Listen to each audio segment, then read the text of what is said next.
proclamation of a new king. Hip, hip! Behind the stories. Watch on BBC iPlayer.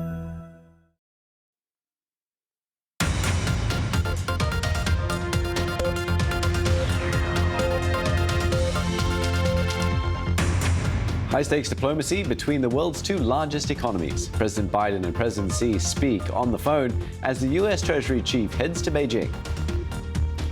Plus, mass layoffs in one place and recruitment drives in another. How tech workers finding themselves unemployed could look to Asia for new opportunities.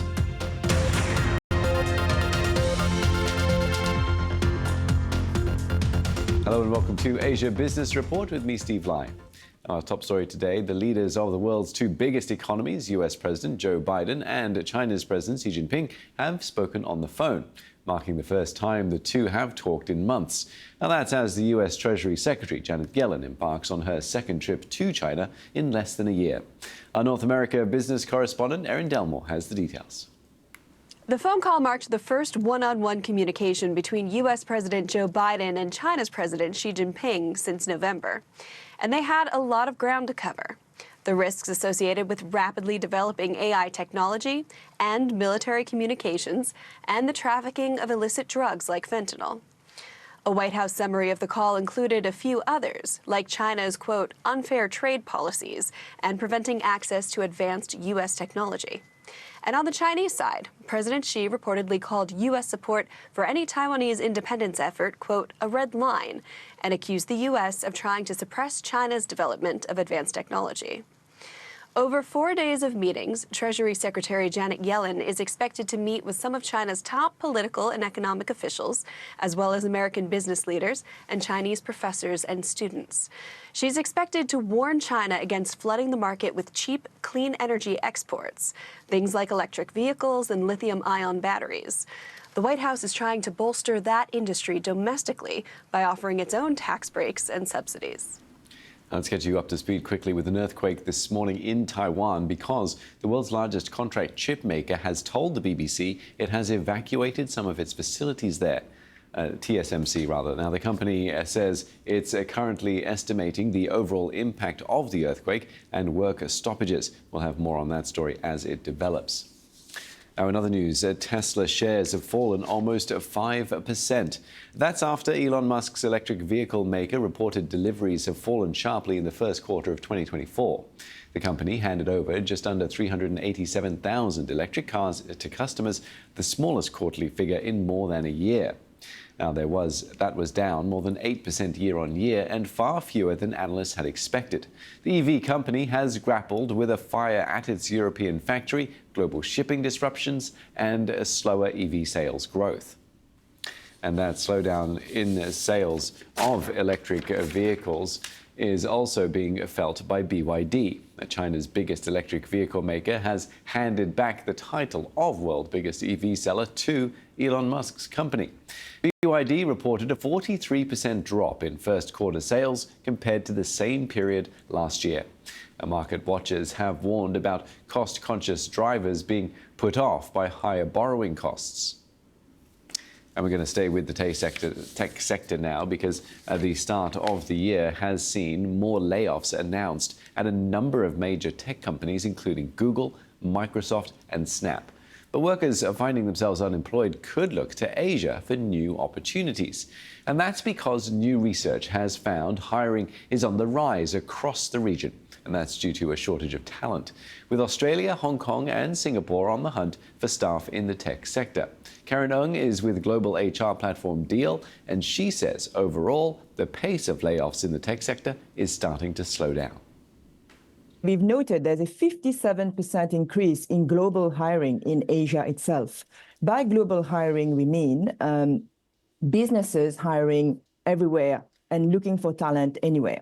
So we've seen layoffs, as you've just mentioned, grown at the beginning of the year, but we've also seen a decline as the year goes by from January 2023 to November 2023. And tell us more about sort of the main driver then for the growth of global hiring in the APAC region, and where are these countries hiring from? There's a talent shortage, as you've mentioned as well, Steve. across Asia, a lot of countries like Australia, Hong Kong, and Singapore on high demand, as well as talent from Vietnam, India, and the Philippines are actually very high demand. Singapore itself has seen increase in foreign hiring coming up in our 300,000 contract that we've analyzed, top countries for foreign talent to be hired from. Turning to Vietnam, its economy grew over 5.5% in the first quarter of this year when compared to the same time last year, largely fueled by a boom in exports. But the Southeast Asian nation is facing political uncertainty after President Vo Van Thuong resigned last month, becoming the second leader to leave office in just 14 months. Now, Vietnam has been attracting a record foreign investment due to manufacturers diversifying away from China. Although ties with Beijing remain close, with Vietnam's foreign minister arriving in the Chinese capital today. Ruchir Desai is a fund manager at Asia Frontier Capital, and he says despite the apparent political turmoil, Vietnam remains very attractive to foreign investors. Well, I think you need to understand the political system in Vietnam from a foreign perspective. I mean, the president has resigned, and this is the second president which has resigned in the last probably 14 or 15 months, like you mentioned. But having said that, firstly, the president's position in Vietnam is largely ceremonial. I don't believe that he has a very important say in economic policy decision-making on which direction the country is moving economically. Furthermore, I think the Vietnam government runs on a consensus-based system, as we all know. It's not just about the president, but also about the party secretary and the prime minister. So it's a very consensus-based decision-making in Vietnam. And also in terms of the impact on foreign direct investments, this anti-corruption crackdown or things which have been happening to the government officials the last probably it's been happening for almost 2 years now, and that's not really impacted foreign direct investments. In fact, in 2023, foreign direct investments into Vietnam were about $23 billion, which is the highest the country has ever seen, at about 5% of GDP, which is the highest in the region. So far, I don't see this having an impact on Vietnam's attractiveness as a foreign direct investment opportunity for many investors. And which sectors in Vietnam are particularly doing well then? Well, I think if you look at what's happened, especially over the past, since the trade war between the US and China, and especially post-pandemic and the geopolitical tensions between China and the US, we've seen a host of manufacturing activity move from mainland China into Vietnam. So I would say almost 70% of the foreign direct investments into Vietnam is linked to the manufacturing sector, which is based on exports to the US and other Western markets. So the manufacturing sector is by far the biggest beneficiary of foreign direct investments into Vietnam. So if Vietnam is benefiting from companies moving out of China, how does that impact Vietnam's relationship with China? We know that Vietnam's foreign minister is arriving in China today. Well, I think Vietnam and China have had historically very strong relations. For example, they share a comprehensive strategic partnership for more than a decade, in fact, almost 2 decades. And in fact, China is Vietnam's biggest trading partner. So yes, Vietnam is benefiting from the supply chain shift from China into Vietnam, and they're exporting more to the US. But China is Vietnam's biggest trade partner. So I don't see this hampering relations in terms of having tensions between Vietnam and China. And more importantly, Vietnam has managed relations between these two superpowers extremely well, between both China and the US. US is Vietnam's biggest export market, and they just recently upgraded relations with the US to a comprehensive strategic partnership.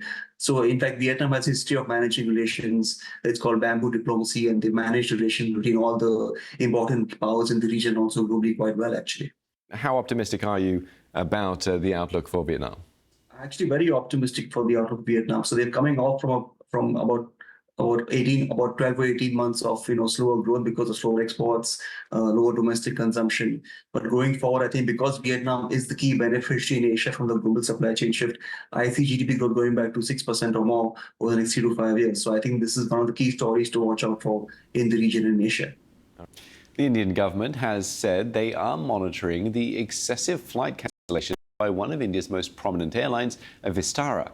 The air carrier, which is a joint venture of the Tata Group and Singapore Airlines, was forced to cancel and delay several flights due to a non-availability of its crew. The BBC's Arundaday Mukherjee has more. The airline, which operates around 300 flights a day, issued a statement saying that they had reduced the number of flights temporarily in order to ensure adequate connectivity.